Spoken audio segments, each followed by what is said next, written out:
जो कि बेहेमोथ और ग्रिफिन से पंगे ले सके, और शायद ये बड़े बड़े पहाड़ ही इन मॉन्स्टर्स को ह्यूमन से दूर रखते हैं। जैसे ये दोनों आगे जाते हैं तो इनके सामने काफी सारे वाइवर्न्स होते हैं जो अपने शिकार को खा रहे होते हैं। रियो एबल से पूछता है कि हमें इनसे फाइट करनी चाहिए, ये हम दोनों के मुकाबले में काफी ज्यादा हैं और यहाँ तक कि काफी स्किल्ड एडवेंचरर्स भी इन्हें हरा नहीं पाते। लेकिन आगे जाते हुए हमारे रास्ते में काफी सारे वाइवर्न्स आने वाले हैं, तो कभी न कभी तो हमें इनका सामना करना होगा। ये बोलते ही रियो उनसे लड़ने के लिए सामने पहुँच जाता है और वो अपने मैजिक का इस्तेमाल करके इन सारे के सारे वाइवर्न के पंखों को यहीं पर स्टक कर देता है, जिससे कि वो उड़ नहीं पाते। एबल अपनी कॉम्बैट स्किल का यूज करके इन सारे के सारे वाइवर्न्स को हरा देता है, पर तभी यहाँ पर और भी वाइवर्न्स आ जाते हैं, लेकिन ये दोनों मिलकर उन सभी को ठिकाने लगा देते हैं। जब एबल वाइवर्न्स के मैजिक स्टोन को बाहर निकाल रहा होता है तो वो ये कहता है कि मैंने ये कभी नहीं सोचा था कि इनसे फाइट करना इतना आसान होगा। इन सारे के सारे वाइवर्न्स को हराने के बाद वो माउंटेन्स को भी क्रॉस कर लेते हैं और ह्यूमन टेरिटरी के काफी करीब होते हैं, और ये उसके कितने पास है ये तो इनकी स्माइल से ही पता लग जाता है। अब थोड़ी दूर आगे चलने के बाद इन दोनों को एक सड़क दिखती है और एबल ये समझ जाता है कि ये दोनों कहाँ पर हैं, और वो ये कहता है कि थोड़ी आगे चलने के बाद हम फाइनली टाउन तक पहुँच जाएंगे।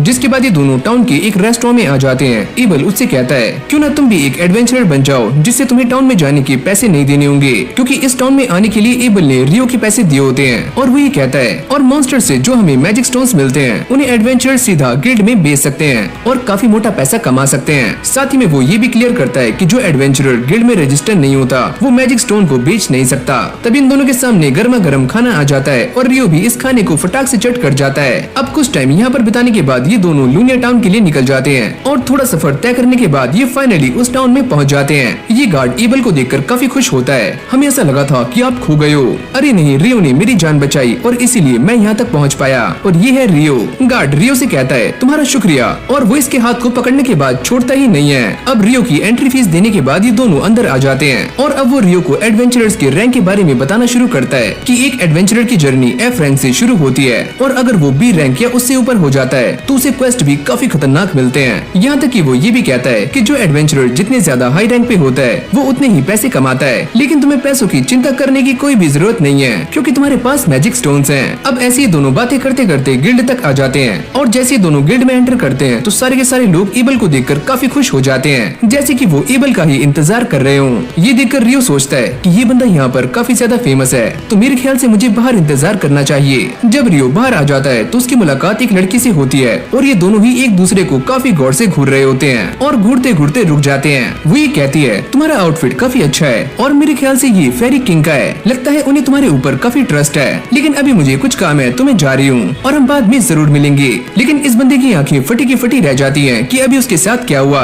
अरे रियो अंदर आ जाओ। एबल उसे लेकर अंदर आ जाता है और सभी के सामने उसे इंट्रोड्यूस कर रहा होता है। इसका नाम है रियो और ये भी एक एडवेंचरर बनना चाहता है, तो तुम सारे इसका अच्छे से ख्याल रखना। अभी सारे उसे घेर कर खड़े हो जाते हैं और रियो को थैंक्स कर रहे होते हैं और रियो भी ये सारा कुछ देखकर काफी खुश हो जाता है। अब वो इसे लेकर नीना के पास आ जाता है जो कि यहाँ के रिसेप्शनिस्ट है और वो ये कहता है कि मैं इसे एंडोर्स कर रहा हूँ और इसे D रैंक मिलना चाहिए। ये सुनने के बाद नीना थोड़ी शॉक्ड हो जाती है और वो ये कहती है लेकिन तुम्हें ये प्रूफ करने के लिए फिजिकल स्ट्रेंथ का टेस्ट देना होगा। मैं इस बारे में गिल्ड मास्टर से बात करना चाहता हूँ, और नीना उन्हें बुलाने के लिए यहाँ से चली जाती है। जब ये दोनों मीटिंग रूम में वेट कर रहे होते हैं तो गिल्ड मास्टर ह्यूग यहाँ पर आ जाते हैं। वो एबल को देखकर काफी खुश होते हैं। एबल उनसे कहता है इस बच्चे का नाम है रियो और इसी ने मेरी जान बचाई है। मेरा नाम है ह्यूग मैगलास और मैं यहाँ का गिल्ड मास्टर हूँ और एबल की जान बचाने के लिए तुम्हारा शुक्रिया। एबल ये कहता है कि मैं इस बच्चे को एंडोर्स कर रहा हूँ और मैं ये चाहता हूँ कि इसका रैंक बढ़ जाए। ऐसा हो तो सकता है अगर ये बच्चा अपनी फिजिकल स्ट्रेंथ प्रूफ कर दे। हाँ, मैं इस बात को पहले से ही जानता हूँ और इसीलिए मैं इसे लेकर आपके पास आया हूँ। ये बच्चा मुझसे भी काफी स्ट्रॉन्ग है। ह्यूग ये सुनने के बाद थोड़ा अजीब सा मुंह बनाता है क्योंकि उसे एबल की बातों पर यकीन नहीं होता।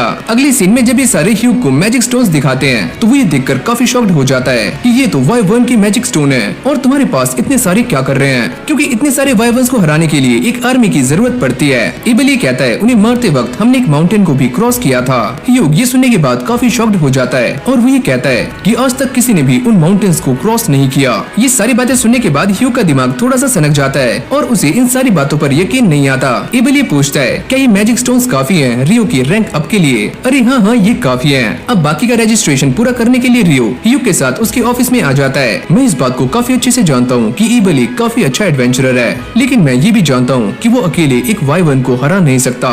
जब इन दोनों की बातें खत्म हो जाती है तभी यहाँ पर नीना आ जाती है जो कि रियो का एक काफी लंबा चौड़ा इंटरव्यू लेती है। अब जैसे वो सामने हाथ रखता है तो उसे उसका गिल्ड कार्ड मिल जाता है, यानी कि अब वो भी ऑफिशियली एक एडवेंचरर बन चुका है। इस इस तरफ एबल उसे लेकर अपने साथ जा रहा होता है ताकि रियो को कुछ पैसे मिल पाए, क्योंकि उसने एबल के गाइड का काम किया है। ये दोनों ऐसे ही गप्पे लड़ाते हुए जा रहे होते हैं। एबल उससे कहता है, ये बात मैंने पहले ही सोच ली थी कि मैं तुम्हें एक स्टाफ दिलाऊंगा, लेकिन मैं स्टाफ का क्या करूंगा?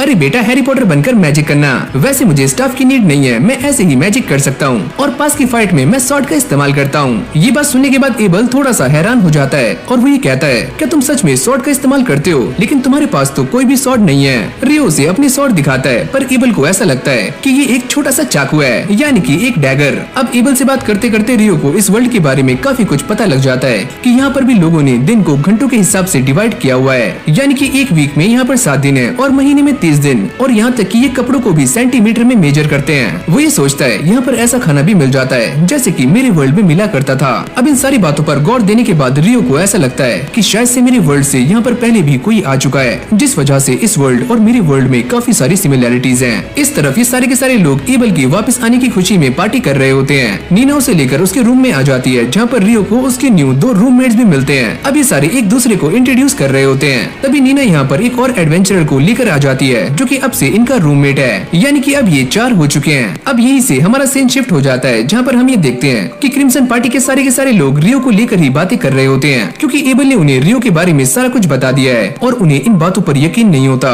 कि वाटर एलिमेंट इतना स्ट्रॉन्ग कैसे हो सकता है। अगर एबल की बातें सही है तो यहाँ पर सिर्फ एक ही इंसान है जो कि रियो के लेवल का मैजिक कर सकता है, और उसका नाम है इन्फर्नो मैजिशियन। अब एबल ये बताता है इन्फर्नो मैजिशियन के बारे में ये कहा जाता है कि वो अपने मैजिक से एक पूरी की पूरी आर्मी को तबाह कर सकता है, यहाँ तक कि वाइवंस को भी एक ही झटके में खत्म कर सकता है और पूरे टाउन का नक्शा मैप में से गायब कर सकता है। तो इसीलिए रियो को उस बंदे के साथ कंपेयर करना बिल्कुल भी सही नहीं है। इसी पार्टी की एक मेंबर जिसका नाम है रिया, वो ये कहती है, अगर तुमने रियो के बारे में जैसा बताया है, अगर वो सारा कुछ सच है तो सच में वो बच्चा काफी स्ट्रॉन्ग है और काफी पावरफुल भी।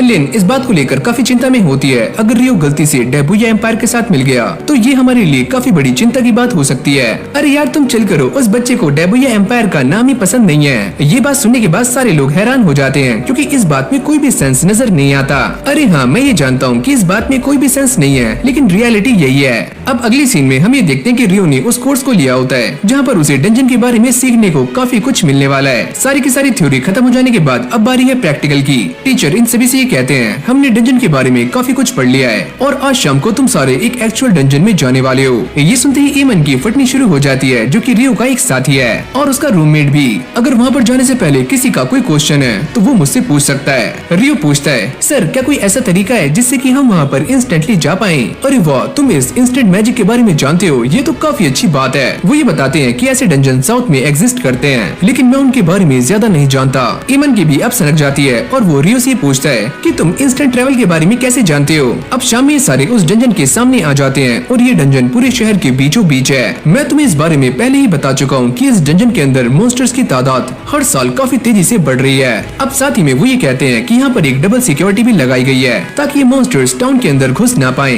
रियो ये समझ जाता है कि टाउन के बाहर जो वॉल है वो हमें भारी खतरों से बचा रही है और ये यहाँ पर मॉन्स्टर से।